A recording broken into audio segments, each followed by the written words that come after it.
ଉଠୁରେ ଚାଷୀ ଶୁଣରେ ଭାଇ ତୁ ବିନା ଜଗତେ ଜୀବନ ନାହିଁ ମାଟିର ମଣିଷ ତୁ ମାଟିର ସୁତ ତୁ ଶ୍ରମେ ହସଇ ଧରଣୀ ସ୍ଥିତ। ନମସ୍କାର। ଓଡ଼ିଶାର ଭାତହାଣ୍ଡି ବୋଲାଉଥିବା ବରଗଡ଼ ଜିଲ୍ଲା ଶସ୍ୟ ଶ୍ୟାମଳା କେବଳ ଜମିକୁ ନେଇ ନୁହଁ ବରଂ ନିଜର ହକ୍ ପାଇଁ ସ୍ୱାଭିମାନୀ କୃଷକମାନଙ୍କ ପାଇଁ ମଧ୍ୟ ଏହା ପରିଚିତ। ଆଜି ଆମ ସହ ଏପରି ଏକ ବ୍ୟକ୍ତିତ୍ୱ ଅଛନ୍ତି ଯିଏ ମାଟିର ସ୍ୱରକୁ ସରକାରଙ୍କ କର୍ଣ୍ଣପାତ କରିବାରେ ସିଦ୍ଧହସ୍ତ। ସେ ହେଉଛନ୍ତି ବରଗଡ଼ ଜିଲ୍ଲାର ଚାଷୀ ନେତା ଶ୍ରୀଯୁକ୍ତ ଲିଙ୍ଗରାଜ ପ୍ରଧାନ। ମଣ୍ଡିରୁ ଖଳା ଯାଏଁ ଜମିରୁ ରାଜରାସ୍ତା ପର୍ଯ୍ୟନ୍ତ କୃଷକମାନଙ୍କର ଦୁଃଖ ହେଉ କିମ୍ବା ସୁଖ ହେଉ ସାଥୀ ହୋଇ ଛିଡ଼ା ହୁଅନ୍ତି ଏବଂ ତାଙ୍କ ସଂଘର୍ଷରେ ନିଜକୁ ସଂଘର୍ଷରତ କରନ୍ତି। ଆଜି ଆମେ ଓଡ଼ିଶାର ସାମ୍ପ୍ରତିକ ଚାଷ ସମସ୍ୟା, ଧାନ କିଣା ବିକାକୁ ନେଇକରି ବିଭ୍ରାଟ ଏବଂ ଆଜିର ଯୁବପିଢ଼ିମାନଙ୍କର ଚାଷକୁ ନେଇକରି ଯେଉଁ ଆଭିମୁଖ୍ୟ ରହିଛି ସେ ବିଷୟରେ ଆଲୋଚନା କରିବା। ତ ନମସ୍କାର ଲିଙ୍ଗରାଜ ବାବୁ। ଆଜି ଆମେ ଦେଖୁଛେ ଯେ ଚାଷୀମାନଙ୍କର ଯେଉଁ ଟୋକନ ସିଷ୍ଟମ ହେଇଛି ଧାନ ବିକିବା ପାଇଁ, କିନ୍ତୁ ତାର ସମୟ ସୀମା ଯେହେତୁ ଅତିକ୍ରାନ୍ତ କରିଯାଉଛି, ଚାଷୀମାନେ ତାଙ୍କର ଧାନ ବିକ୍ରି ପାଇଁ ଯେଉଁ ନାହିଁ ନଥିବା ଅସୁବିଧା ଭୋଗୁଛନ୍ତି, ସେଥିରେ ଆପଣ କି ପ୍ରକାରର ବାର୍ତ୍ତା ଦେବେ ସରକାରକୁ, ଯାହାଦ୍ୱାରା ସରକାର ମଧ୍ୟ ସେଇ ପଦକ୍ଷେପକୁ ଅବଲମ୍ବନ କରିକିରି ଚାଷୀମାନଙ୍କ ସମସ୍ୟାକୁ ଦୂରୀକରଣ କରିପାରିବ? ଓଡ଼ିଶାରେ ବର୍ତ୍ତମାନ ଗତ 19 ମାସ ପାଖାପାଖି ହେଲା ଯେଉଁ ନୂଆ ସରକାର, ଯାହାକୁ ମୋହନ ମୋଦି ସରକାର ବି କୁହାଯାଇପାରେ, ଡବଲ ଇଞ୍ଜିନ ସରକାର, ଆଜ୍ଞା ସେମାନେ 2024 ନିର୍ବାଚନରେ ଯେଉଁ ପ୍ରତିଶ୍ରୁତି ଦେଇଥିଲେ ଯେ ଧାନର ମିନିମମ୍ ସପୋର୍ଟ ପ୍ରାଇସ୍ ତାର ଉର୍ଦ୍ଧ୍ୱରେ ସେମାନେ କ୍ୱିଣ୍ଟାଲ ପ୍ରତି 3100 ଟଙ୍କାରେ ଧାନ କିଣିବେ। ଆଉ ଗତ ବର୍ଷ ସେମାନେ ପ୍ରାୟ ଉଭୟ ଫସଲରେ, ଯେହେତୁ ଦୁଇଟି ଫସଲ ବି ହୁଏ ଓଡ଼ିଶାର ବରଗଡ଼ ଜିଲ୍ଲା, ସମ୍ବଲପୁର ବିଭିନ୍ନ ହୀରାକୁଦ କମାଣ୍ଡ ଏରିଆରେ, ଇନ୍ଦ୍ରାବତୀ କମାଣ୍ଡ ଏରିଆରେ, ତେଣୁ ସେ ଦୁଇଟି ଫସଲରେ 3100 ଟଙ୍କା ମଣ୍ଡି ବ୍ୟବସ୍ଥାରେ କ୍ୱିଣ୍ଟାଲ ପ୍ରତି ଚାଷୀମାନଙ୍କୁ ଦେଲା ପରେ ଏଇ ବର୍ଷ ଯେତେବେଳେ ଖରିଫ ଫସଲର ସମୟ ଆସିଲା, ଧାନ କିଣା ବିକା ବ୍ୟବସ୍ଥା ଗୋଟେ ସମ୍ପୂର୍ଣ୍ଣ ଗୋଟେ ଅବ୍ୟବସ୍ଥା ଆଡ଼କୁ ଆସିଯାଇଛି। ତାର କାରଣ ହେଉଛି ଯେ ଓଡ଼ିଶା ସରକାର, ଯେହେତୁ ଆମ ପଡ଼ୋଶୀ ରାଜ୍ୟ ଛତିଶଗଡ଼, ଏବଂ ଛତିଶଗଡ଼ ସରକାର ମଧ୍ୟ ତାର କୃଷକମାନଙ୍କୁ କ୍ୱିଣ୍ଟାଲ ପ୍ରତି 3100 ଟଙ୍କା ଦଉଛି। ଆଉ ତାର ପ୍ରଭାବରେ ସେଟା ଗୋଟେ ନିର୍ବାଚନ ପ୍ରସଙ୍ଗ ହେଇଥିଲା। ଆଜ୍ଞା ହେଲେ ସରକାରଙ୍କର ଦାୟିତ୍ୱ ଥିଲା ଯେ ଯେହେତୁ 3100 ଟଙ୍କା କ୍ୱିଣ୍ଟାଲ ପ୍ରତି ଦେବେ, ତା ସାଙ୍ଗେ ସାଙ୍ଗେ ଯେମିତି ଛତିଶଗଡ଼ରେ ଅଛି এই କଷ୍ଟମ ମିଲିଂ ବ୍ୟବସ୍ଥାରେ ଚାଷୀମାନଙ୍କୁ କଟନୀ ଛଟନୀ ମୁକ୍ତ ମଣ୍ଡି ବ୍ୟବସ୍ଥା କରିବେ। କିନ୍ତୁ ବାସ୍ତବରେ ଗତ ସରକାର ଅମଳରେ ଯେଉଁ ମଣ୍ଡି ବ୍ୟବସ୍ଥାରେ ଯେଉଁ ରକମର ସଂସ୍କାର ଦରକାର ଥିଲା, এই ସରକାର ସେ ଦିଗରେ କୌଣସି ପଦକ୍ଷେପ ନେଲେ ନାହିଁ। ଆଉ ସେ କାରଣରୁ ଏ ସମସ୍ୟା ସବୁ ବହୁତ ଜଟିଳ ହେଇଯାଇଛି।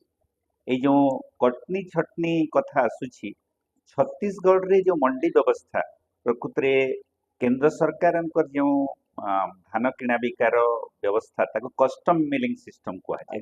ଆଉ ତାକୁ ଗୋଟେ ବିକେନ୍ଦ୍ରିତ ଧାନ ସଂଗ୍ରହ ବ୍ୟବସ୍ଥା, ମିନିମମ୍ ସପୋର୍ଟ ପ୍ରାଇସକୁ ସୁନିଶ୍ଚିତ କରିବା ପାଇଁ ମଣ୍ଡି ବ୍ୟବସ୍ଥା ମାଧ୍ୟମରେ ସଂଗ୍ରହ କରିବାର ସରକାରଙ୍କର, ରାଜ୍ୟ ସରକାରଙ୍କ ଗୋଟେ ଦାୟିତ୍ୱ ହିସାବରେ ଗ୍ରହଣ କରାଯାଏ। କିନ୍ତୁ ଓଡ଼ିଶା ସରକାର ଯଦିଓ ଗତ ସରକାର ଅମଳରେ 2003ରୁ ଧାନ କିଣା ବିକା ଦାୟିତ୍ୱ ସରକାରୀ ସଂସ୍ଥା ମାନେ ନେଲେ, ଆଉ ପର୍ଯ୍ୟାୟକ୍ରମେ ସେଥିରେ ଅନେକ ଗୁଡ଼େ ପରିବର୍ତ୍ତନ ଆସିଲା। ରାଜ୍ୟର ବିଭିନ୍ନ ଜାଗାରେ ମଣ୍ଡି ବ୍ୟବସ୍ଥା ପାଇଁ ସ୍ଥାନ ନିରୂପଣ, ମଣ୍ଡି ତିଆରି କରିବା, ଏସବୁ ତ ହେଲା। କିନ୍ତୁ ବାସ୍ତବରେ ଏଇ ଯେଉଁ ବିକେନ୍ଦ୍ରିତ ଧାନ ସଂଗ୍ରହ ବ୍ୟବସ୍ଥା, ଏ ବିକେନ୍ଦ୍ରିତ ବ୍ୟବସ୍ଥାକୁ 2018 ମସିହାରେ ଗତ ସରକାର ଅମଳରେ କେନ୍ଦ୍ରିତ କରି ଦିଆଯାଇଥିଲା। ମାନେ ପେକ୍ସ ଲେଭେଲରେ, ମଣ୍ଡି ସ୍ତରରେ ଯେଉଁ ବିକେନ୍ଦ୍ରିତ ଗୁଡ଼ାଏ ନିଷ୍ପତ୍ତି ହେବାର କଥା ଭୁବନେଶ୍ୱର ସ୍ତରକୁ ନେଇ ଆସିଲେ। ଏ ଯେଉଁ ଟୋକନ ବ୍ୟବସ୍ଥାଟା ଆମେ ଯଦି ଛତିଶଗଡ଼ ରାଜ୍ୟକୁ ଯିବା ଦେଖିବା ଯେ ଟୋକନ ଜେନେରେସନ ମଣ୍ଡି ସ୍ତରରେ ହୁଏ, ପଞ୍ଚାୟତ ସ୍ତରରେ କିମ୍ବା ପେକ୍ସ ସ୍ତରରେ, କିନ୍ତୁ ଓଡ଼ିଶାରେ ତାହା ଏବେ ବି ଭୁବନେଶ୍ୱର ସ୍ତରରେ ହେଉଛି।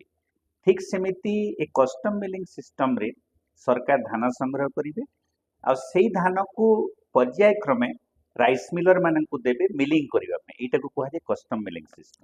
କିନ୍ତୁ ଗତ ସରକାର ଅମଳରେ ଯେଉଁଟା ଥିଲା, ବର୍ତ୍ତମାନ ସରକାର ବି ଧାନ କିଣା ବିକାରେ ମିଲର ମାନଙ୍କ ଉପରେ ସମ୍ପୂର୍ଣ୍ଣ ନିର୍ଭର କରୁଛନ୍ତି। ମଣ୍ଡି ମାନଙ୍କର ଯେଉଁ ଧାନ ଆସୁଛି, ଯଦି ମିଲର ମାନେ ତାଙ୍କ ଟ୍ରକ୍ ପଠାଉନାହାନ୍ତି ତାହେଲେ ଧାନ ଉଠୁନାହିଁ।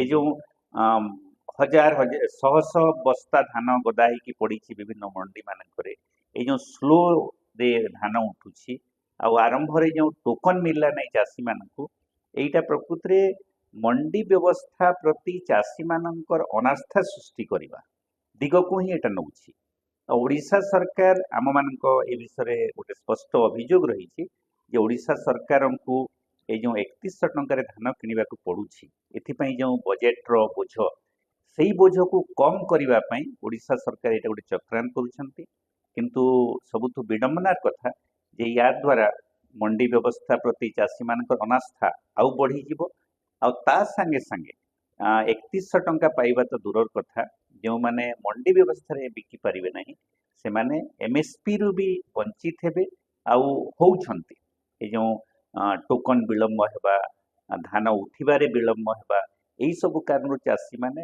ବାହାର ବେପାରୀମାନଙ୍କୁ ଧାନ ଦେଇକି ଡିଷ୍ଟ୍ରେସ୍ ସେଲ୍ର ଶିକାର ହେଉଛନ୍ତି ଯାହାକି ଚାଷୀମାନଙ୍କ ଶୋଷଣଟାକୁ ବହୁତ ବ୍ୟାପକ କରିଦେଇଛି ଚଳିତ ବର୍ଷ ତେଣୁ ଓଡ଼ିଶା ସରକାର ତାଙ୍କର ଯେଉଁ ଆଭିମୁଖ୍ୟ ଚାଷୀଙ୍କର ଯଦି ହିତୈଷୀ ବୋଲି ଦାବି କରୁଛନ୍ତି ଯେଉଁ 3100 ଟଙ୍କା ଦେବାର ପ୍ରତିଶ୍ରୁତିକୁ ପାଳନ କରିବା ସାଙ୍ଗେ ସାଙ୍ଗେ ଆମର ତ ତାଙ୍କ ଗୋଟେ ଦାବି ବି ଆଉ ଓଡ଼ିଶା ସରକାରଙ୍କୁ ବି ଗୋଟେ ଆହ୍ୱାନ ବି ଯେ ଛତିଶଗଡ଼ରେ ଯେମିତି ମଣ୍ଡି ବ୍ୟବସ୍ଥା ବିକେନ୍ଦ୍ରିତ ଅଛି ମିଲର ମାନଙ୍କ ଉପରେ ନିର୍ଭର କରେ ନାହିଁ ଧାନ ଉଠେଇବା ଏଇ ଯେଉଁ କ୍ୱାଲିଟି ଟେଷ୍ଟିଂ ସେଇ ମଣ୍ଡିରେ ହିଁ ହୁଏ ମିଲର ମାନଙ୍କ ଦୟାରେ ଛାଡ଼ି ଦିଆଯାଏନି ଠିକ୍ ସେମିତି ବ୍ୟବସ୍ଥାଟେ ଓଡ଼ିଶାରେ ଲାଗୁ କରନ୍ତୁ ନହେଲେ ଏଇ ସବୁ ସମସ୍ୟାର ସମାଧାନର କୌଣସି ବାଟ ଦେଖାଯାଉ ନାହିଁ ତେବେ ଆପଣ କହୁଛନ୍ତି ଯେ ମଣ୍ଡି ବ୍ୟବସ୍ଥା ଯେହେତୁ ଟୋକନ ସିଷ୍ଟମରେ ବିକେନ୍ଦ୍ରୀକରଣ ହେବା ଦରକାର ସେଟା ବ୍ଲକ ବା ଜିଲ୍ଲା ସ୍ତରରେ ପଞ୍ଚାୟତ ସ୍ତରରେ ହେଲେ PEX ଯାହାକୁ କୁହାଯାଏ ପ୍ରାଇମେରୀ ଏଗ୍ରିକଲଚରାଲ ସୋସାଇଟି ସେଇ ସ୍ତରରେ ହେବା କଥା ତ ପଞ୍ଚାୟତ ସ୍ତରରେ ହେଲେ ଏହାର ସମାଧାନ ହେଇପାରିବ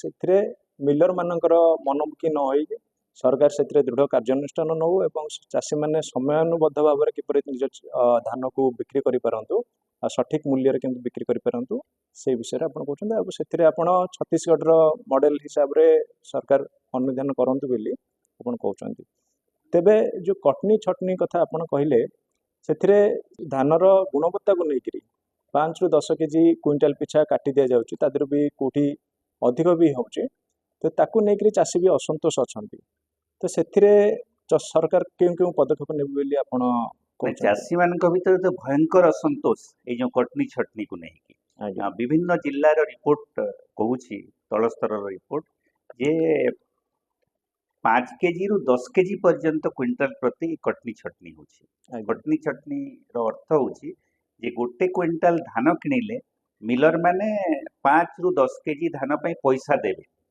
ଏଇଟା ହେଉଛି କଟନୀ ଛଟନୀ ପ୍ରକୃତ ଅର୍ଥରେ ମୁଁ ଯେଉଁ ଆରମ୍ଭରେ କହିଲି ଯେ ପ୍ରକୃତରେ ଯଦି ସରକାର ଧାନ କିଣନ୍ତି ଆମର ଯେଉଁ ମଣ୍ଡି ରେଗୁଲେଟେଡ୍ ମାର୍କେଟ ୟାର୍ଡ ସେଠି ଯଦି କ୍ୱାଲିଟି ଟେଷ୍ଟିଂ ହୁଅନ୍ତା ତେବେ ଏଇ ଯେଉଁ କଟନୀ ଛଟନୀକୁ ନେଇକି ବିବାଦ ହେଉଛି ଏହା ସମାପ୍ତ ହେଇଯାନ୍ତା ଗୁଣବତ୍ତାର ଗୋଟେ ନିର୍ଦ୍ଦିଷ୍ଟ ମାନ ଅଛି ତାର ମାନ ଅଛି ଆଉ ଚାଷୀମାନେ ବି ସେ ଭିତରେ ସଚେତନ କିନ୍ତୁ ସେ ବିଷୟରେ କୌଣସି କ୍ୱାଲିଟି ଟେଷ୍ଟିଂ କରିବାର ବ୍ୟବସ୍ଥା ନ କରି ଯେଉଁ ମିଲରର ଉପରେ ଛାଡ଼ି ଦେଉଛନ୍ତି ମାନେ ଚାଷୀ ମିଲର ହେଡ୍କୁ ଯଦି ନେବ ତା ଧାନକୁ ଯଦି ଜଣେ ଚାଷୀ ଥିବ 2 ଜଣ ଚାଷୀ ଥିବେ ସେମାନେ କେବେ ମିଲର ସାଙ୍ଗେ ବାର୍ଗେନିଂ କରିପାରିବେ ନାହିଁ ଆଉ ଚାଷୀ ଯଦି ସେମାନେ ଯଦି କହିବେ ଯେ ତମର କ୍ୱାଲିଟି ଠିକ୍ ନାହିଁ ଆଉ ଆମେ ତମ ଧାନ କିଣିବୁନି ତମେ ଫେରେଇ ନେଇଯାଅ ବୋଲି କହିଲେ ଚାଷୀକୁ ସେଟା ଗୋଟେ ବହୁତ ଦୟନୀୟ ଅବସ୍ଥା ହୁଏ ତେଣୁ ବାଧ୍ୟ ହେଇକି ସେମାନେ ମିଲରର ଦୟା ଉପରେ ଧାନ ବିକିବାକୁ ବାଧ୍ୟ ହୁଅନ୍ତି ତେଣୁ ଓଡ଼ିଶା ସରକାର ମିଲରର ଦୟା ଉପରେ ଧାନ ଲିଫ୍ଟିଂ କରିବା ଆଉ କ୍ୱାଲିଟି ଟେଷ୍ଟିଂ କରିବାଟା ବି ଛାଡ଼ିଦେବା କଥା ନୁହେଁ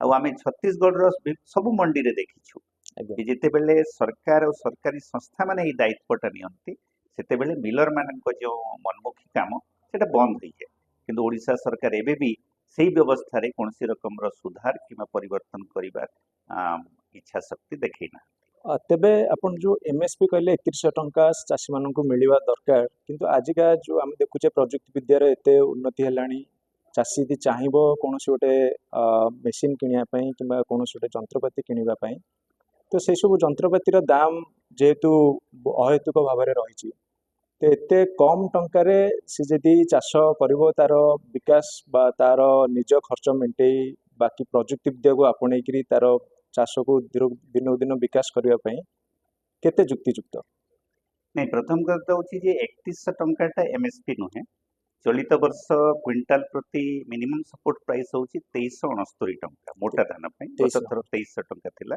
3100 टंकाटा सेटा ओडिशा कौन सरकार अछि प्रतिश्रुति दैछंती जे एमएसपी उपरे से 3100 टंका क्विंटाल प्रति देवे बोली जो निर्वाचन तांका प्रतिश्रुति देला और छत्तीसगढ़ सरकार भी सेटा दउछि हेले वास्तव रे मिनिमम सपोर्ट प्राइस निर्धारण को नहीं जो 2017-18 रु राष्ट्रीय स्तर रे चर्चा हैला आउ जेतेबेले तीनोटी कला आईन विरुद्ध रे दिल्ली सीमा रे बहुत बड़ धरण आंदोलन हैला सेही समय याकू नै कि व्यापक चर्चा ହେଇछि जे जो स्वामीनाथन कमिशन रो गठन हितला 2005-6 मसिया रे तार जो सुपारिश जे मिनिमम सपोर्ट प्राइस निर्धारण कला बेले जोटा C2 + 50% गोटे फॉर्मूला देइथि जे उत्पादन खर्चर पूरा कम्प्रेहेंसिव कॉस्ट माने से जहाँ खर्च होउछि से खर्च संगे संगे धान ए जो जमी उपरे तार जो रेंट दब सेटा भी जोड़ा जीवो और तार उपरे 50% लाभ दिया जीवो ताकू कुआ जाउतला स्वामीनाथन कमिशन रेकमेंडेशन किंतु सरकार ताकू मानिले नाही सही आंदोलन प्रत्याहार समय रे ई कथा भी उठिथिला जे मिनिमम सपोर्ट प्राइस को स्वामीनाथन कमिशन सुपारिश अनुसार करा जाऊ 50% लाभ देकी आ ता संगे संगे ताको आईनगत गारंटी दिया जाऊ ये उभय कथाटा एका संगे कृषक संगठन में दाबी करुथिले आउ किंतु सरकार प्रथम कथा होछि जे 23 टी फसल रो मिनिमम सपोर्ट प्राइस प्रति वर्ष घोषणा करती किंतु मंडी रे बिकी किनिबा पई मुख्यतः धान आ गहम ऊपर गुरुत्व दियंती ओडिसा रे तो केवल धान किना जाउछि आगे ओडिसा रे अन्य कोनोसी फसल भी किना जाउ नाही माने डाली जातीय तेल जातीय किबा जहा किछि भी केवल किछि वर्ष तळे जो गोटे मिलेट मिशन होइथिला मांडिया किनिबार सरकार गोटे दायित्व नैथिले ताकू पीडीएस संगे भी जोड़ीथिले किंतु अल्प दिन तले खबर बाहरी छी जे सेति पई सरकार जो सब्सिडी ताकू भी प्रत्याहार करि नउछंती आ विभिन्न मंडी भी बंद करूछंती तेणु केवल जो धान किनिबा आउ जो मिनिमम सपोर्ट प्राइस वर्तमान जो सूत्र रे करा जाउछि सेटा तो लाभजनक आदौ नुहे आउ जदि स्वामीनाथन कमिशन सुपारिश को सरकार ग्रहण करिथान्ते और ताकू आईनगत गारंटी देइथान्ते सेटा चासी को किछि मात्रा रे ताकू लाभजनक होई थांता एवं सेही लाभर गारंटी सरकार मंडी व्यवस्था रे करा जिवार व्यवस्था आवश्यक थी ସେଥିରେ ଯନ୍ତ୍ରପାତିର ଯୋଉ ଅହେତୁକ ଚାଇନାରେ ଆମେ ଦେଖୁଛେ ଯେ ବିଭିନ୍ନ ପ୍ରକାରର ନୂଆ ନୂଆ ଯନ୍ତ୍ରପାତି ବାହାରିଲାଣି ପ୍ରତି କମ ସମୟରେ କେମିତି ଅଧିକ ଚାଷ କରିହବ କେମିତି ଅଧିକ ପ୍ରଡକ୍ସନ କରିହବ ତ ସେଇ ସବୁକୁ ନେଇକରି 3100 ଟଙ୍କା ବାସ୍ତବତାରେ ଆମେ ମାନେ ବହୁତ ପଛରେ ରହିଯାଉନି ତ निश्चित भाव में 3100 टंकाटा तो गोटे लाभजनक स्थिति आसुची जेहेतु क्विंटाल प्रति गत थर 800 टंका थिला एथर अच्छा 69 टंका कम 800 टंका अच्छा तेणु सरकार चाषी माने यदि 3100 टंका पाउछंती सेटा प्राय लाभजनक आ बोधे स्वामीनाथन कमिशन सुपारिश पाखापाखि सेटा होइछि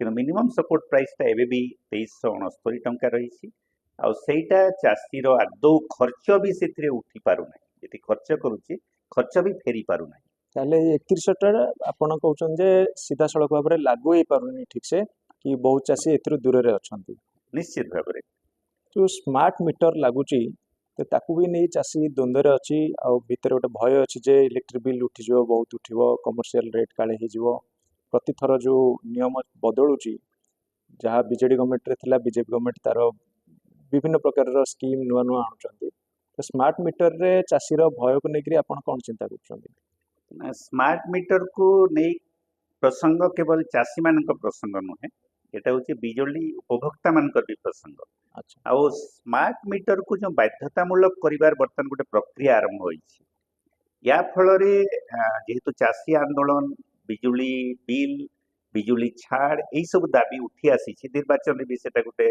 प्रसंग थिला तेणु यही कथा चर्चा रे आसीबार पछरे चाषी मानकर गोटे दाबी उपस्थापन भूमिका रही वास्तव में स्मार्ट मीटर को बाध्यतामूलक कर दिया गले गोटे तो एबे भी स्मार्ट मीटर को लेकिन चाषी मान भीतर आशंका जे प्रकृति बिल ठीक भाव में आसब कि ना वास्तव में एबे जेहेतु घोरईकरण ओडिशा रे आगामी दिन में सारा भारत में बिजुली क्षेत्र को घोरईकरण योजना रही टाटा पावर बर्तमान जमी दायित्व नहीं प्रकृति स्मार्ट मीटर जो टेक्नोलोजी सेटा को लेकिन आशंकित होबार कारण होछि ଯେତେବେଳେ ସ୍ମାର୍ଟ ମିଟରଟାକୁ ବାଧ୍ୟତାମୂଳକ କରି ଦିଆଯିବ, ଏଇଟା ଆମ ଯେତେ ମୋବାଇଲରେ ପୋଷ୍ଟପେଡ୍ ଯେମିତି ବ୍ୟବସ୍ଥା, ଯେ ଆପଣ ପଇସା ଆଗୁଆ ରିଚାର୍ଜ କରିବେ ସେ ଆଉ ଅନୁସାରେ କଥା ହେବେ।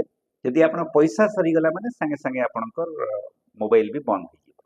ହେଲେ ସ୍ମାର୍ଟ ମିଟର ଲାଗିଗଲା ପରେ ବିଜୁଳିକୁ ନେଇକି ବି ସମାନ କଥା ହବ, ମାନେ ପୋଷ୍ଟପେଡ୍ ମାନେ ଟାଇପ୍ ର ପ୍ରିପେଡ୍, ହଁ ଆଗରୁ ସେବା ବିଲ୍ ଦେବାକୁ ପଡିବ, ଆଉ ଆପେ ଆପେ ଇଲେକ୍ଟ୍ରିକ ଲାଇନ କଟିଯିବ। ହେଲେ ଏଇଥିପାଇଁ ଚାଷୀମାନେ ଆଶଙ୍କିତ ବି ଆତଙ୍କିତ ବି, ଯେ ମୋବାଇଲରେ ରିଚାର୍ଜ ଭଳିଆ ଯଦି ଇଲେକ୍ଟ୍ରିକ ବିଲ୍ର ବି ରିଚାର୍ଜ କଥା ଆସିଲା, ସେଟା ଚାଷୀମାନଙ୍କ ଭିତରେ ବହୁତ ଆଶଙ୍କା ଅଛି, ଉପଭୋକ୍ତା ମାନଙ୍କ ଭିତରେ ଅଛି। ଆମ ଓଡ଼ିଶାରେ ଚାଷୀମାନେ ଏ ପ୍ରସଙ୍ଗ ତ ଉଠଉଛନ୍ତି, ସାରା ଭାରତରେ ଏ ପ୍ରସଙ୍ଗ ଉଠୁଛି। ଆଉ ସ୍ମାର୍ଟ ମିଟର ଟେକ୍ନୋଲୋଜିଟା କମ୍ପାନୀ ମାନଙ୍କ ସ୍ୱାର୍ଥରେ, ଏଟା ଉପଭୋକ୍ତା କିମ୍ବା ଚାଷୀମାନଙ୍କ ସ୍ୱାର୍ଥରେ ଆଦୌ ନୁହେଁ। ଆଉ ସ୍ମାର୍ଟ ମିଟର ଯଦି ଲାଗିଗଲା, ତେବେ ଚାଷୀମାନଙ୍କ ଭିତରେ ତ ନିଶ୍ଚିତ ଭାବରେ ବିଲ୍ ବଢିବାକୁ ନେଇକି ଆଶଙ୍କା ବଢିବ।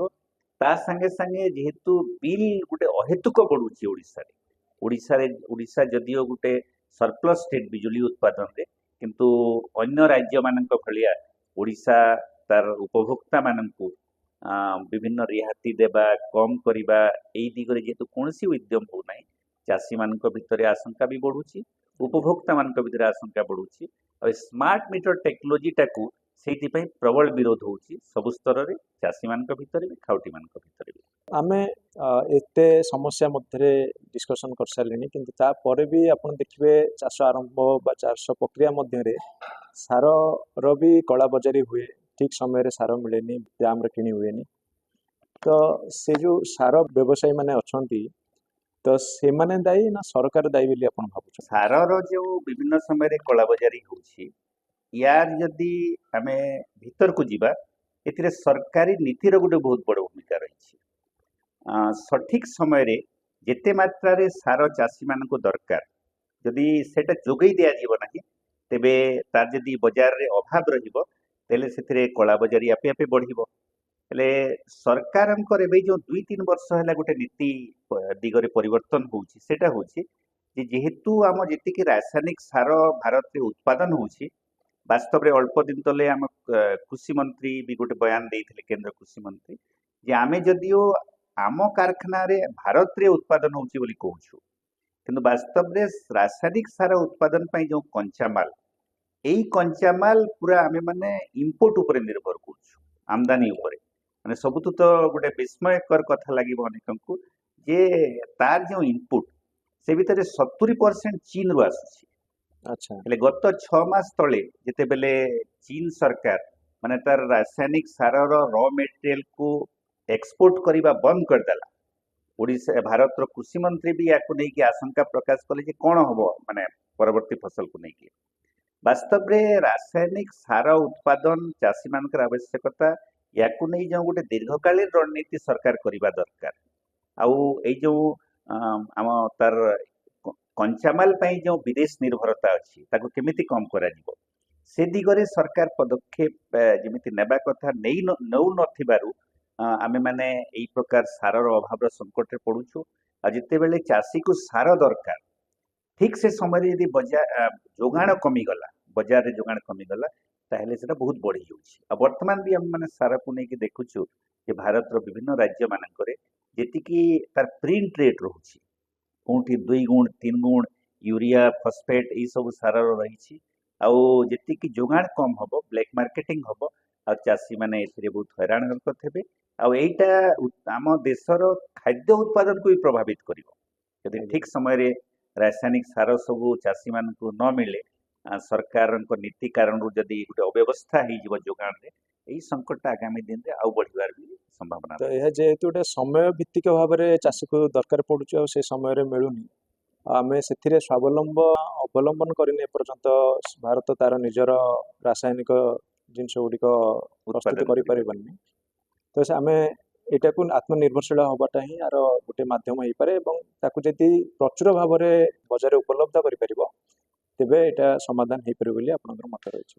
ନିଶ୍ଚିତ ଭାବରେ, କାରଣ ଆମେ ଆତ୍ମନିର୍ଭରତା ଶବ୍ଦକୁ ବଜେଟରେ ବି ବାରମ୍ବାର ବ୍ୟବହାର କରାଯାଉଛି, ଆଜ୍ଞା, କିନ୍ତୁ ଆତ୍ମନିର୍ଭରତା ପାଇଁ ଯେଉଁ ପ୍ରକାର ଗୋଟେ ଦୀର୍ଘକାଳୀନ ପ୍ରୟାସ। ରଣନୀତି ସରକାର କରିବା ଦରକାର। ସେଟା ନ କଲେ ଆତ୍ମନିର୍ଭରତା ଆସିପାରିବ ନାହିଁ। ଆଉ ବିଦେଶର ଯୋଉଠୁ ଆମେ ଆଣୁଛୁ ଯେମିତିକି ଚୀନ ଠାରୁ 70% ଆଣୁଛୁ ଇନପୁଟ, ଯଦି କେବେ ବନ୍ଦ ହେଇଗଲା ଆମ ସାର ଉତ୍ପାଦନ ବି କମିଯିବ, ଆମ ଦେଶର ସେଟା କୃଷି ଉତ୍ପାଦନ ଉପରେ ପ୍ରଭାବ ପକେଇବ। ତେଣୁ ଆଜ୍ଞା। ସରକାର ଦୂରଦୃଷ୍ଟି ସହିତ ୟାର ସମାଧାନ ଦିଗରେ ଚିନ୍ତା କରିବା କଥା। ଆଉ ତା ପରର ସମସ୍ୟା ରହିଛି ଯେ ବିଭିନ୍ନ ଆପଣ ଦେଖୁଥିବେ ବିଭିନ୍ନ ଜମିକୁ ଆଜି ପର୍ଯ୍ୟନ୍ତ ବି ପାଣି ପହଞ୍ଚି ପାରିନି। ଆଜି ବି ଚାଷୀ ବର୍ଷାର ଜଳକୁ ନିର୍ଭର କରିଛି ଏବଂ ମଟର ଲଗେଇ ବିଭିନ୍ନ ଜାଗାରୁ ଇଲେକ୍ଟ୍ରି ବି ସବୁ ଟାଇମରେ ପହଞ୍ଚି ପାରୁନି। ତଥାପି ତାର ସଂଘର୍ଷ ଭିତରେ ତା ଚାଷ କାମଟିକୁ ଆଗେଇ ଚାଲିଛି। ତ ଏ ଜଳସେଚନର ଯୋଉ ମନ୍ଥର ପ୍ରକ୍ରିୟା ସରକାର ଅବଲମ୍ବନ କରୁଛନ୍ତି ତାହା 100% ଭାବରେ ପହଞ୍ଚିବା ପାଇଁ ଚାଷୀଙ୍କ ପାଖରେ ହୁଏତ ଗୋଟେ ଯୁଗ ଲାଗି ଯାଇପାରେ। ତ ଆକୁ ନେଇ କଣ କହିବେ? ନାଇଁ, ଓଡ଼ିଶା ଭଳିଆ ରାଜ୍ୟରେ ଅଧିକରୁ ଅଧିକ ଜଳସେଚିତ ଜମି ଜମି ସବୁକୁ ଜଳସେଚିତ କରିବା ପାଇଁ ହେଲେ ବର୍ତ୍ତମାନ ସରକାରଙ୍କର ଯେଉଁ ଦୃଷ୍ଟିଭଙ୍ଗୀ ରହୁଛି ସେଥିରେ ଗୋଟେ ମୌଳିକ ପରିବର୍ତ୍ତନ ଦରକାର। ଏବେ ବି ସରକାର ବଡ଼ ବଡ଼ ନଦୀବନ୍ଧ ଯେଉଁଥିରେ ବିସ୍ଥାପନ ତା ଅପରିହାର୍ଯ୍ୟ ସେଇ ପ୍ରକାର ପ୍ରକଳ୍ପ ଉପରେ ହିଁ ଜୋର ଦଉଛନ୍ତି। ଗୋଟେ ସମୟରେ ହୀରାକୁଦ, ରେଙ୍ଗାଲି ଏସବୁ ହେଲା, ପରବର୍ତ୍ତୀ ସମୟରେ ଲୟର ସୁକ୍ତେଲ ହଉ କିମ୍ବା ଏଇ ସବୁ ପ୍ରକଳ୍ପ ସବୁ କରାଯାଉଛି। ବାସ୍ତବରେ ସେଇ ସବୁ ପ୍ରକଳ୍ପର ଯଦି ଆମେ ଅନୁଭବକୁ ଦେଖିବା, ଗୋଟେ ପ୍ରସ୍ତାବିତ ପ୍ରକଳ୍ପକୁ ସମ୍ପୂର୍ଣ୍ଣ ହଉ ହଉ 20-25 ବର୍ଷ ଲାଗିଯାଉଛି। ଆଜ୍ଞା। କାରଣ ବିସ୍ଥାପନ ପାଇଁ ଲୋକମାନଙ୍କ ବିରୋଧ ବି ହଉଛି, ବିସ୍ଥାପିତ ମାନଙ୍କ ସମସ୍ୟା ସମାଧାନ କରିପାରୁନାହାନ୍ତି। ପ୍ରକୃତ ଓଡ଼ିଶା ଭଳି ରାଜ୍ୟ ଯେଉଁଠି ମଝି ମଝିରେ ଯେଉଁ ବର୍ଷ ମରୁଡ଼ି ପଡ଼ିବ ସେ ବର୍ଷ ବର୍ଷା ଅଭାବ ଦେଖାଯାଏ। ନହେଲେ ଅନ୍ୟାନ୍ୟ ବର୍ଷା ମାନଙ୍କରେ ଏତେ ନଦୀ ନାଳ ରହିଛି ଆମ ରାଜ୍ୟରେ ଯେ ବାସ୍ତବରେ ବିସ୍ଥାପନ ନ କରିବା ଭଳିଆ ଯଦି ଛୋଟ ଛୋଟ ପ୍ରକଳ୍ପକୁ ସରକାର ପ୍ରାଥମିକତା ଦିଅନ୍ତେ ତେବେ ଓଡ଼ିଶାରେ ଜଳସେଚିତ ଅଞ୍ଚଳ ବହୁତ ବଢ଼ିଯାଆନ୍ତା। ମାନେ ଚେକ୍ ଡ୍ୟାମ୍ ସବୁ, ମାଇନର ଇରିଗେସନ ପ୍ରୋଜେକ୍ଟ ୟା ଉପରେ ଗୁରୁତ୍ୱ ଦିଆଯାଆନ୍ତା, ଯେଉଁଥିରେ ବିସ୍ଥାପନ ବି ହବ ନାହିଁ କିନ୍ତୁ ଜଳସେଚନ ହବ। ଠିକ ସେମିତି ଯୋଉ ପରମ୍ପରାଗତ ଯେଉଁ ପୋଖରୀ କଟା ଏଇ ସବୁ ଥିଲା ଗୋଟେ ସମୟରେ ତିଆରି ହେଇଥିଲା ଗାଁ ମାନଙ୍କରେ, ଜଳସ୍ତର maintain ତାକୁ ଯଦି ରହୁଥିଲା। ପୁନରୁଦ୍ଧାର କରାଯାଆନ୍ତା ତା ଦ୍ୱାରା ଗ୍ରାଉଣ୍ଡ ୱାଟର ବି ରିଚାର୍ଜ ହୁଅନ୍ତା। କିନ୍ତୁ ବାସ୍ତବରେ ବଡ଼ ବଡ଼ ପ୍ରକଳ୍ପ ଆଉ ତା ଦ୍ୱାରା ଜଳସେଚନ ସମସ୍ୟା ସମାଧାନ କିମ୍ବା ଗତ କିଛି ବର୍ଷ ହେଲା ବିଶ୍ୱ ବ୍ୟାଙ୍କର ଗୋଟେ ପ୍ରକାର ନିର୍ଦ୍ଦେଶ ପରାମର୍ଶରେ ଏଇ ଯେଉଁଟା ହଉଛି ଗ୍ରାଉଣ୍ଡ ୱାଟର କୁ ଜଳସେଚନ ପାଇଁ ବ୍ୟବହାର କରିବା। ବାସ୍ତବରେ ଓଡ଼ିଶାର ବିଭିନ୍ନ ଅଞ୍ଚଳର ଅଧ୍ୟୟନ ଜଣାପଡ଼ୁଛି ଯେ ଯେଉଁ ଗ୍ରାଉଣ୍ଡ ୱାଟର ର ଦୋହନ କରି ଯେଉଁ ଜଳସେଚନ କରାଯାଉଛି ସେଇଟା ଚିରସ୍ଥାୟୀ ନୁହେଁ। ଅଧିକାଂଶ ଜାଗାରେ 5-10 ବର୍ଷ ଭିତରେ ଗ୍ରାଉଣ୍ଡ ୱାଟର ବହୁତ ତଳକୁ ଚାଲି ବହୁତ ତଳ ଯାଉଛି। ଆଉ ଏବେ ବି ଓଡ଼ିଶାରେ ଯେହେତୁ ଧାନ ଚାଷକୁ ବେଶୀ ଗୁରୁତ୍ୱ ଦିଆଯାଉଛି, ଅଧିକ ଚାଷର ଠିକ ପାଣିର ପ୍ଲାନିଂ ଆବଶ୍ୟକତା ଅଛି। ହୋଇପାରୁନାହିଁ। ମାନେ ବହୁ ଫସଲ ବହୁମୁଖୀ ଚାଷ ବହୁମୁଖୀ ହେଇପାରୁନି। ଚାଷକୁ ଗୁରୁତ୍ୱ ଯୋଜନା କରାଯାଇ ପାରୁନାହିଁ। ସେଥିପାଇଁ ପାଣିର ବହୁତ ବ୍ୟବହାର ହେଉଛି, ଗ୍ରାଉଣ୍ଡ ୱାଟର ତଳକୁ ଚାଲି ଯାଉଛି। ଏଇଟା ବହୁତ ସଙ୍କଟ ଆଡ଼କୁ ନଉଛି ଭବିଷ୍ୟତରେ। ତେଣୁ ଏ ଛୋଟ ଛୋଟ ପ୍ରକଳ୍ପ ଯେଉଁଥିରେ ବିସ୍ଥାପନ ହଉନଥିବ ତା ଉପରେ ସରକାର ଯଦି ପ୍ରାଥମିକତା ଦିଅନ୍ତେ, ତାଙ୍କର ଯଦି ଆଭିମୁଖ୍ୟ ପରିବର୍ତ୍ତନ ହୁଅନ୍ତା, ତେବେ ଓଡ଼ିଶାକୁ ଯୁଦ୍ଧକାଳୀନ ଭିତ୍ତିରେ ସେମିତି ଯୋଜନା କଲେ 4-5 ବର୍ଷ ଭିତରେ 100% ନହେଲେ ବି ଆମେ ମାନେ 70-80% ଜମିକୁ ଜଳସେଚିତ କରିପାରନ୍ତେ। ତ ବର୍ତ୍ତମାନ ସେ ସମସ୍ୟାର ଦ୍ୱିତୀୟ ସୋପାନରେ ଚାଷୀ ପ୍ରଥମେ ଋଣ ନିଏ, ସେଥିରେ ତାର ବିଭିନ୍ନ ପ୍ରକାରର ମଜୁରୀ ହଉ ତାର କୃଷି ଜାତୀୟ ସାମଗ୍ରୀ କିଣିକିରି ଚାଷ କରିବାକୁ ଆଗାଏ। କିନ୍ତୁ ସେ ଋଣରେ ଯେତେବେଳେ ଚାଷୀ ଠିକ ମୂଲ୍ୟ ପାଏ ନାହିଁ, ଠିକ ସମୟରେ ସେ ମୂଲ୍ୟଟି ପାଏ ନାହିଁ, ଠିକ ଭାବରେ ସେ ମୂଲ୍ୟଟି ପାଇପାରେ ନାହିଁ, ଆଉ ଚଢ଼ା ରେଟ୍ ବା କଳାବଜାରୀର ଯୋଉ ପ୍ରକାରର ଶିକାର ହୁଏ, ତ ସେଥିରେ ଚାଷୀ କେବଳ ଆର୍ଥିକ ଭାବରେ ତାର ଚାପ ପଡ଼େନି, ତାକୁ ମାନସିକ ସ୍ତରରେ ବି ହଇରାଣ ହେବାକୁ ପଡ଼େ। ତାକୁ କେତେଟା କ୍ଷେତ୍ରରେ ଆମେ ଦେଖିଛେ ଯେ ସେ ଆତ୍ମହତ୍ୟା କରିବାକୁ ମଧ୍ୟ ପଛାଏ ନାହିଁ, ପରିବାର ସହ ବି ଆତ୍ମହତ୍ୟା ହେଇଛି। ତ ସେସବୁକୁ ନେଇକରି ଆପଣ କେମିତି ଭାବୁଛନ୍ତି ଯେ କେବଳ ଋଣ ଛାଡ଼ ହିଁ ଏର ବାଟ ନା ଆଉ ବି କିଛି ରହିଛି? ନା, ଋଣ ଛାଡ଼ଟା ତ ଗୋଟେ ସ୍ଥାୟୀ ସମାଧାନ ଆଦୌ ନୁହେଁ। ଆଜ୍ଞା। ଅତୀତରେ ମଝି ମଝିରେ ଋଣ ଛାଡ଼ର ଦାବି ଉଠିଛି। ସରକାର ମାନେ ବି ନିର୍ବାଚନ ପୂର୍ବରୁ ଋଣ ଛାଡ଼ର ପ୍ରତିଶ୍ରୁତି ଦେଇଛନ୍ତି। ଆଜ୍ଞା ତାକୁ ଆଂଶିକ ଭାବରେ ପାଳନ କରିଛନ୍ତି ଅଧିକାଂଶ ସମୟରେ। ବାସ୍ତବରେ ଚାଷୀର ଋଣଗ୍ରସ୍ତତାର ମୂଳ କାରଣକୁ ଯିବାକୁ ପଡିବ, ତା ସମାଧାନ କରିବାକୁ ପଡିବ। ଆଜ୍ଞା ସେଥିରେ ଦୁଇ ତିନୋଟି କଥା ରହୁଛି। ପ୍ରଥମ କଥା ତ ହଉଛି ଯେ ପ୍ରାକୃତିକ ବିପର୍ଯ୍ୟୟର ଶିକାର ଚାଷୀ ହେବା କଥା ନୁହେଁ। ମରୁଡି ହେଲା, ଆଉ ଯଦି ବନ୍ୟା ବାତ୍ୟା ହେଲା, କିମ୍ବା ଯଦି ପ୍ରାକୃତିକ ବିପର୍ଯ୍ୟୟର ଶିକାର ହେଲା ଚାଷୀ, ତେବେ ତାକୁ କିଛି ଗୋଟେ କ୍ଷତିପୂରଣ ବ୍ୟବସ୍ଥା ଥିବା କଥା। ଆଜ୍ଞା ଯେମିତିକି ଏ ଯୋଉ ଫସଲ ବୀମାର କଥା ଅଛି, ଆଜ୍ଞା ଫସଲ ବୀମାରେ ବି କିଛି ଅଞ୍ଚଳର ଚାଷୀ ମାନେ କିଛି କିଛି ସେଥିରେ ତ ଲାଭ ପାଉଛନ୍ତି, କିନ୍ତୁ ଗୋଟେ ସବୁ ଅଞ୍ଚଳରେ ସମାନ ହିସାବରେ ଲାଭ ପାଇପାରୁନାହାନ୍ତି। ଆଜ୍ଞା ସବୁଠୁ ମୂଳ କଥା ହଉଛି ତାର ଯଦି ଉତ୍ପାଦନ ଖର୍ଚ୍ଚ ବଜାରରୁ ପାଇପାରିବ ନାହିଁ, ତାକୁ ବିକ୍ରି କରି ପାଇପାରିବ ନାହିଁ, ତେବେ ଚାଷୀ ଯଦି କ୍ଷତିରେ ବିକିବ, ତେବେ ତାର ଋଣ ବଢି ବଢି ଚାଲିବ। ତେଣୁ ଋଣ ଛାଡ ଦାବି ଅପେକ୍ଷା କଣ କଲେ ଚାଷୀର ଋଣ ବୋଝ ବଢିବ ନାହିଁ, ସେ ଋଣ ଜାଲରେ ଫସିଯିବ ନାହିଁ, ସେ ଦିଗରେ ସୁଚିନ୍ତିତ ଯୋଜନା ଦରକାର। ଆଉ ସରକାର ସେ ଦିଗରେ ହସ୍ତକ୍ଷେପ କରିବା ବର୍ତ୍ତମାନ ସମୟରେ ନିହାତି ଆବଶ୍ୟକ। କାରଣ ବର୍ତ୍ତମାନ ଆଧୁନିକ ସମୟରେ, ଆଉ ବିଶେଷ କରି ଆଧୁନିକ ଚାଷ ପଦ୍ଧତିରେ ସରକାରଙ୍କର ନୀତି ନିଷ୍ପତ୍ତି ସାଙ୍ଗେ, ଯେହେତୁ କୃଷି ବ୍ୟବସ୍ଥା, କୃଷିର ଟେକ୍ନୋଲୋଜି ସବୁକିଛିର ସମ୍ପର୍କ ବଢି ଯାଇଛି, ତେଣୁ ସରକାର ହସ୍ତକ୍ଷେପ ବିନା ୟାର ଗୋଟେ ସ୍ଥାୟୀ ଏବଂ ସୁସଂହତ ସମାଧାନ ହେଇପାରିବ ନାହିଁ। ତ ପନିପରିବା ଚାଷୀ ବି ସେଇଥିରେ ଦେଖୁଛନ୍ତି ଆପଣ, ଯେହେତୁ ଶୀତଳୀ ଭଣ୍ଡାର ନାହିଁ ଆମ ପାଖରେ ସଫିସିଏଣ୍ଟ ଭାବରେ, ତ ଆପଣ ଦେଖୁଥିବେ ଯେ କୃଷକମାନେ ରାସ୍ତାରେ ତାଙ୍କର ପନିପରିବା ଫୋପାଡୁଛନ୍ତି। ଠିକ ସମୟରେ ଯେହେତୁ ତାଙ୍କର ବିକ୍ରି ହେଇପାରୁନି, ତ ତାକୁ ନେଇକରି ବି ବିଭିନ୍ନ ସମସ୍ୟା ରହିଛି। ତାହା ଯେହେତୁ ବହୁତ କମ ସମୟ ଭିତରେ ଖରାପ ହବାର ପ୍ରକ୍ରିୟା ଥାଏ, ତ ତାକୁ ନେଇକରି କିଭଳି ସୁବିନିଯୋଗ ଭାବରେ ବିକ୍ରି କରାଯାଇପାରିବ। ବାସ୍ତବରେ ବର୍ତ୍ତମାନ ସରକାର ନିର୍ବାଚନ ସମୟରେ ପ୍ରତିଶ୍ରୁତି ଦେଇଥିଲେ, ଆଉ ସରକାର ଆସିବା ପରେ ବି ଦୁଇ ତିନି ଥର ତାକୁ ଘୋଷଣା କଲେଣି ଯେ ଅତି କମରେ ପ୍ରତି ସବ୍ ଡିଭିଜନରେ ଆମେ ମାନେ ଗୋଟେ ଗୋଟେ ଶୀତଳ ଭଣ୍ଡାର କରିବୁ। ଆଜ୍ଞା ସବ୍ ଡିଭିଜନଟା ତ ବହୁତ ବଡ ଇଲାକା ହେଇଯାଉଛି, ଏଥିପାଇଁ ତ କିଛି କ୍ଲଷ୍ଟରକୁ ବାଛିବା ଦରକାର। ଆଜ୍ଞା ଆମ ଓଡ଼ିଶାର ଯଦି ଆମେ ବିଭିନ୍ନ ଅଞ୍ଚଳର କୃଷିକୁ ଦେଖିବା, କିଛି କିଛି ଅଞ୍ଚଳ ଅଛି ଯେଉଁଠାରେ କେତେକ ଫସଲକୁ ପରମ୍ପରାଗତ ଭାବରେ କରାଯାଉଛି।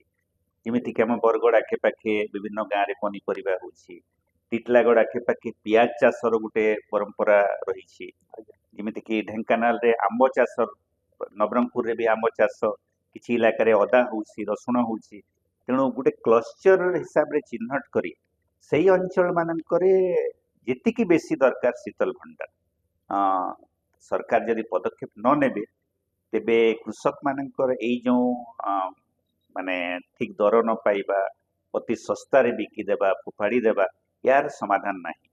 ତେଣୁ ସରକାର ଗୋଟେ ଇଚ୍ଛା ଶକ୍ତି ଦେଖେଇବା କଥା, ଆଉ ଓଡ଼ିଶା ଅନ୍ୟ ରାଜ୍ୟମାନଙ୍କୁ ଶିକ୍ଷା ଲାଭ କରିବା କଥା।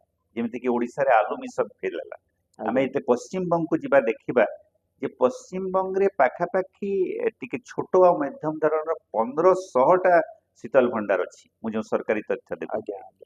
କିନ୍ତୁ ଓଡ଼ିଶାରେ 120-130ଟା ଶୀତଳ ଭଣ୍ଡାର ଥିଲା, ବର୍ତ୍ତମାନ ବୋଧେ ସେ ଭିତରୁ 25-30ଟା ହିଁ କାମ କରୁଛି। ହେଲେ ଓଡ଼ିଶାରେ ଶୀତଳ ଭଣ୍ଡାରର ସଂଖ୍ୟା କାହିଁକି ବଢି ପାରୁନି, ଶୀତଳ ଭଣ୍ଡାର ପ୍ରତିଷ୍ଠା ହେଲେ କାହିଁକି କାମ କରୁନାହିଁ, ୟାର ଗୋଟେ ଠିକ ଅଧ୍ୟୟନ କରିକି ସରକାର ଯଦି ପଦକ୍ଷେପ ନ ନେବେ, ଆଉ ବର୍ତ୍ତମାନ ସରକାର ଯେହେତୁ ଗତ ସରକାରର ବିଫଳତାକୁ ସମାଲୋଚନା କରି ଆସିଥିଲେ ପ୍ରତିଶ୍ରୁତି ଦେଇକି, ତାଙ୍କର ଦାୟିତ୍ୱ ବଢି ଯାଉଛି, ନହେଲେ ଚାଷୀମାନଙ୍କର ସନ୍ତୋଷ ପୁଣି ଦାନା ବାନ୍ଧିବ ଏବଂ ଏହି ସରକାରକୁ ବି ଗୋଟେ ଅପାରଗ ସରକାର, ବିଫଳ ସରକାର ବୋଲି ଚାଷୀ। ତ ଦେଖିଏ ଆପଣଙ୍କର ଏଇ ଯୋଉ 1.5 ବର୍ଷର ସରକାରୀ ପ୍ରକ୍ରିୟା ଚାଲିଛି, ସେଥିରେ ଆପଣଙ୍କୁ ଲାଗୁଛି ସେମିତି ଶୀତଳକରଣ ପ୍ରକ୍ରିୟା ପାଇଁ ସେମିତି କିଛି ସେ ପଦକ୍ଷେପ ନେଇଛନ୍ତି ବୋଲି? ନା, ଏଇ ଗତ ପାଖାପାଖି 19 ମାସ ଭିତରେ ଯଦି ଆମେ ଦେଖିବା, କୌଣସି ଜାଗାରେ ବି ଗୋଟେ ଶୀତଳ ଭଣ୍ଡାର ନିର୍ମାଣ କରିଥିବା ଆଉ କାମ କରୁଥିବା ଗୋଟେ ଦୃଷ୍ଟାନ୍ତ ନାହିଁ।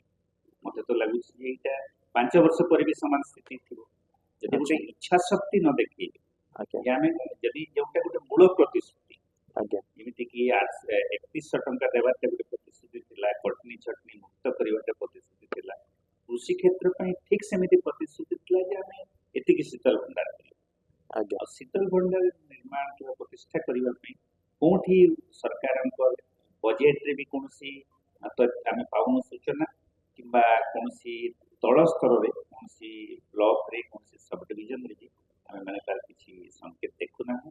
ଆମ ତ ବରଗଡ଼ ଜିଲ୍ଲାରେ ଏତେ ପନିପରିବା ଚାଷ ହେଉଛି, ଆଜ୍ଞା ଟ୍ରକ୍ ପନିପରିବା ପ୍ରତିଦିନ ଗାଁ ମାନଙ୍କୁ ଆସେ, କିନ୍ତୁ ସେ ଅଞ୍ଚଳ ମାନଙ୍କରେ ଏଇ ପ୍ରସ୍ତାବ ଥିବା ବି ଆମେ ଶୁଣୁନୁ, କିମ୍ବା କୋଉଠି ଜମି ଚିହ୍ନଟ କରିବା କିମ୍ବା କାହା ଯଦି ସରକାର କରିପାରୁନାହାନ୍ତି ବ୍ୟକ୍ତିଗତ ସ୍ତରରେ ବି କଲେ ସବସିଡି ଘୋଷଣା କରିବା, ଏଇ ସବୁ କଥା କରୁଥିବା ବି କୌଣସି ଆଭାସ ଏବେ ସୁଦ୍ଧା ମିଳୁନାହିଁ। ତ ବର୍ତ୍ତମାନ ଏଇ ସବୁ ଯେତେ ଆମେ ସମସ୍ୟା ବିଷୟରେ କଥା ହେଲେ ତାକୁ ନେଇକରି କୃଷକମାନେ ବା ଚାଷୀ ଭାଇମାନେ ଆମର ପ୍ରତ୍ୟେକ ଥର ଆନ୍ଦୋଳନ କରିଛନ୍ତି ଆଉ ଓଡ଼ିଶା ବନ୍ଦ ବି ନିକଟ ଅତୀତରେ ହେଇଛି, କିନ୍ତୁ ଆପଣଙ୍କୁ ଲାଗୁଛି କି ସେମିତି କିଛି ଗୋଟେ ନିର୍ଣ୍ଣାୟକ ମୋଡ଼କୁ ଗଲାଣି ଓଡ଼ିଶାରେ ଚାଷୀ ଭାଇମାନେ ଅତିଷ୍ଠ ହେଇଗଲେଣି, ଏହା ଗୋଟେ ନିର୍ଣ୍ଣାୟକ ମୁକାବିଲା ହଉ ବା ନିର୍ଣ୍ଣାୟକ ଆନ୍ଦୋଳନଟା ହଉ ସେ ପର୍ଯ୍ୟନ୍ତ ସରକାର ମୋହ ଭଙ୍ଗ ହେଇକରି ଅଛି, ତା ପୁଣି କେମିତି ଚାଷୀ ପ୍ରତି ଆଦର ବା ଚାଷୀର ପ୍ରତ୍ୟେକଟି କାର୍ଯ୍ୟକୁ ସୁଚାରୁ ରୂପେ କରାଯିବ ସେଥିପ୍ରତି ଆପଣଙ୍କୁ ଲାଗୁଛି ସେ ସମୟ ଅବତୀର୍ଣ୍ଣ ବୋଲି? ନାଇଁ, ପ୍ରଥମ କଥା ହେଉଛି ଯେ ଓଡ଼ିଶାରେ